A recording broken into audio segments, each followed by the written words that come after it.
ان المتقین فی جنات وعیون، ان بے شک، المتقین پرہیزگار، فی میں، جنات باغات، وعیون اور چشمے، بے شک متقی لوگ باغوں اور چشموں میں ہوں گے. Indeed, the righteous will be within gardens and springs. سورة الحجر آیت 45.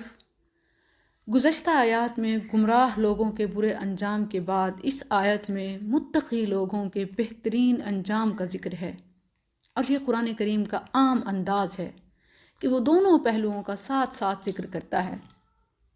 متقین یہ جمع ہے واحد متقی. متقی وقایا سے ہے جس کا معنی بچانا.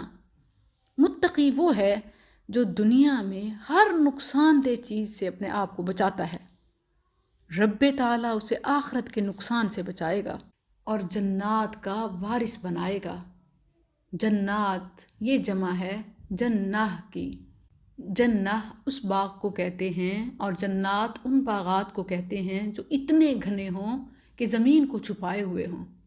اسی سے جن کا لفظ آتا ہے، کیونکہ جنات بھی ایسی مخلوق ہے جو ہماری نظروں سے چھپے ہوئے ہیں، ہم دیکھ نہیں سکتے، اسی لیے جن کا لفظ بولا جاتا ہے. اور جنات سے مراد صرف باغات نہیں بلکہ سونے چاندی یاقوت و مرجان سے بنے وہ محلات ہیں جو گھنے باغوں میں گھرے ہوئے ہوں. Gardens, springs. جنات کے ساتھ عیون کا بھی لفظ ہے. عیون چشمے، جمع واحد عین.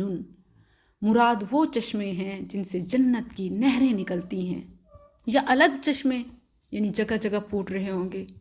یہ جنت کے خوبصورت اور قیمتی ہونے کو ظاہر کرتا ہے، اور اصل خوبصورتی تو ایسی ہے ما لا عین رأت ولا اذن سمعت ولا خطر علی قلب رجل، جو کسی آنکھ نے دیکھی نہیں، کسی کان نے سنی نہیں، کسی دل نے امیجنیشن کی نہیں. سورہ دہر میں کافور اور زنجبیل کی آمیزش والے سلسبیل چشمے کا ذکر ہے. کافور کی تاثیر ٹھنڈی اور زنجبیل جنجر ادرک کی تاثیر گرم ہوتی ہے، تو یہ بھی ہو سکتا ہے کہ مختلف فلیورز کے ٹھنڈے گرم چشمے ہوں. سورہ مطففین میں تسنیم نامی چشمے کا بھی ذکر ہے. اب اس خوبصورتی کو ذہن میں رکھتے ہوئے دیکھیے کہ متقی بننا کتنا ضروری ہے، اور کرنا کیا ہے؟ اپنے آپ کو نقصان سے بچانا ہے، رب کے احکامات کو فالو کرنا ہے، کیونکہ انہی میں ہی ہمارا فائدہ اور بچاؤ ہے.